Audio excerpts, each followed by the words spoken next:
What is up, guys? We are back here with another market watch. Today we are starting off here with Maximum Gold El Dorado. I mean, dude, this set tanked heavily. I mean, you can still see here $69.89 for a box. I think this retail like around $100, right? So it's down $30. What, almost a year in? Nah, not really. About 7 months in. That is fucking crazy. And I don't think necessarily anytime soon it's going to be going up to MSRP prices.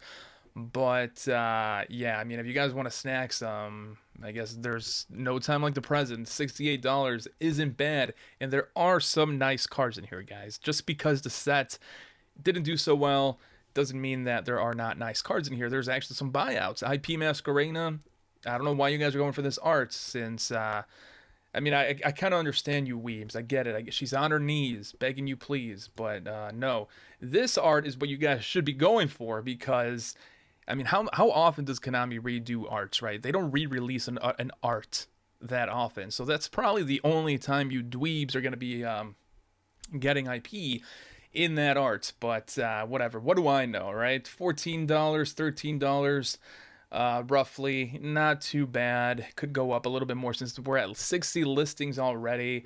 𝗦𝗡𝗅 Dragon Maid actually went down in price from a while ago. It used to be a $10 card. Now it's sitting around $6. I saw, not 8, roughly $6, right? So, I mean, you guys can see here. It just nosedived quite a bit, which is unfortunate. But then again, are Dragon Maids doing anything? I don't think so. So why would you pick this up? Also, how many copies are there? Okay, there are 2. All right, hey, you weebs might want to pick this up. Actually, you guys might want to pick that up. Moving on here, we also have 𝗦𝗨𝗣𝗣𝗢𝗥𝗧. Every single copy of this card is actually going up in value. So you can see here for Max Gold El Dorado, it's sitting around $8.29. With shipping included, so roughly $7 ish for the card itself. And that's pretty decent. I mean, you guys can see here it spiked for the longest time. It was pretty plateaued, and now it is going up. I mean, like I said, every version of the card is pretty expensive at this point. I mean, $7 isn't that expensive, but I mean, once you go to the ultra rare, that's pretty darn expensive. Pick it up as soon as possible, guys, because I don't know if they're going to be reprinting this anytime soon.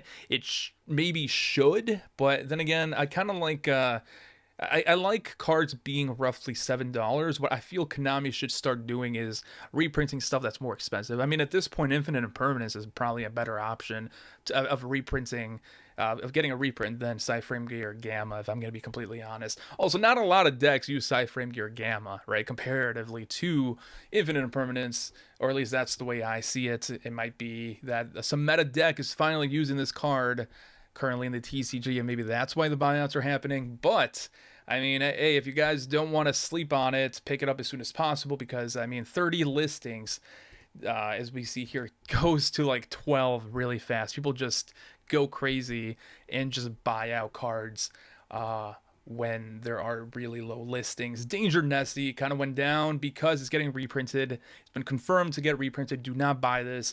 It's getting reprinted in about a month or 2, so just wait on it. Don't be a sucker.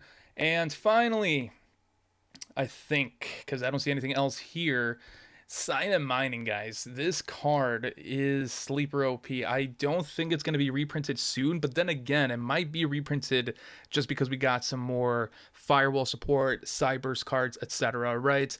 So it could be on Konami's mind to be reprinted. Although $4 isn't that expensive. So again, there are better cards, Konami, that you could be reprinting. Do not reprint this. This is pretty healthy, in my opinion. I mean, you need 3 copies. You can shuffle those 3 copies or put them in a different deck, right? You don't need 3 copies per deck. You just need 3 copies. So I would pick it up still. I mean, again, 67 listings. They go away fast, guys. I guess people are using the Firewall Dragon. That were the support that was included or printed in this the most recent main set, because I mean, we're gonna see it in a little bit, but there's some hype around that in the market. At least the whole point of El Dorado, though, that I'm featuring is, I feel like $70 is a little bit cheap for a display, because you get 5 boxes, right? But at the same time, you guys also have to remember that all these cards, for the most part, were very hard to get. I mean, Axe's Code Talker himself was like maybe one per case or something like that, or maybe one or two per case. I mean, I bought a couple cases and it was really hard for me to get access code. I think I got like 3 of them. It was a really hard set to like actually profit from. So yeah, maybe $70 is about right. Anyways, Elemental Hero Prisma. Why is this guy going up in value? Every single copy of our boy here is over $10, I believe, or roughly, I guess. That is insane. Dual terminal, $40. I believe people started messing with this because of the Gate Guardian support, but it can't just all be Gate Guardian hype, right? There has to be another deck. Maybe with the new Despia and Fallen of Albaz support and all that crap, but I don't know. He is a pretty cool hero, though. I mean, I dig him. Anyways, moving on here to Maze of Memories, because Excel Synchro Stardust Dragon is the MVP. He actually overtook Baron de Flor, although not barely, right? Like, it's still neck and neck, but that is crazy. Excel Synchro Stardust Dragon is $60, guys, as an ultra rare. See, again, this is the same problem as El Dorado, right? El Dorado has some pretty good cards included in this set. I mean, even if you don't like Outlick, it printed a whole bunch of Outlick cards. It printed Raigeki. It printed this guy getting high or some shit. Point being, it has cards that are good, right? Maze of Memories has cards that are good, but they're really hard to pull. I mean, ultra rare wise, you can get Excel, you can get Baron, you can get Guardian Chimera, but I think there's like 10 or 15 ultras and you get 3 per box, so it's really hard to profit. I feel that's why Excel Secret Stardust Dragon is that high, and Baron as well, because it's just a really hard to get. I think it's 3 or 4 per case. And it's, I mean, that's really why it's scarcity, right? $58. Not, I mean, you don't need more than 1 in a deck. At least I don't think so. It's a good extender, but you don't need multiple copies, right? Yeah, we'll see how this goes. I feel like $60. It might actually go up a little bit more, but I would still wait on it, guys. Don't buy into the hype. If you missed out, here's my philosophy, right? If I'm trying to play a deck or I want a card and it went past my budget, I'll just wait. It's fine. Like, it'll go back down. If it doesn't go back down, it'll get reprinted sometime later. It's fine. It's cool. Whatever. Move on, right? We also have Photon Orbital here, $20. Hasn't been really moving, but I feel like Photon Orbital is poised to go up. Gate Guardian actually went down slightly as a collector rare, which is pretty fucking sad. I think what did this guy in is the fact that we can get a secret rare now from the what are they called? The legacy packs or whatever that we can get in Legendary Duelist or Legendary Collection 25th anniversary. I mean, why get this when you can get the secret rare from MRD, I think it was, right? So, Konami shooting themselves in the foot, I guess. It sucks. It is what it is. I also did see Firewall Dragon, Dark Fluid, and Neo Tempest, Terahertz, a long-ass name, went up in value as a collector's rare. I mean, if you guys bought this at $20, you made bank, or at least, doubled your money, because now it's $52-ish. And so that's the reason, right? Or I guess I should say the reason is Firewall Dragon got new support. So now people are going to be playing Firewall, and there are some good Firewall support guys. Firewall Defensor, I mean, it started like at $5 on opening weekend or some shit like that, and then it just went up, man. I mean, I remember actually they got relisted, but at a point I think there were like 5 listings of this card. It was insane. I mean, people want to play Firewall Dragon, and actually, I might be. Let's do a quick little detour here because I kind of want to see Firewall Dragon as an ultimate rare. Let's see. I think I can just go here. $33. So it went up too because it was, I remember it being very low actually, and now it's kind of going up. How many listings? 30 listings. Yeah, I mean, guys, if you need a Firewall Dragon as an ulti, that should be the highest rarity as well. Secret and secret rare, prismatic secret or secret rare, or an OTS ulti, your choice. I would go with the Alti.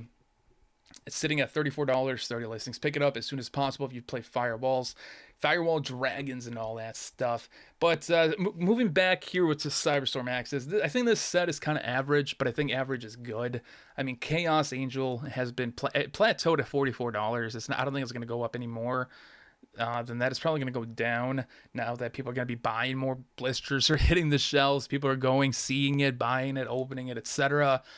I think this set is probably going to go down in value now. It's just the way sets do. Maybe there might be some cards that are like generically good or whatever.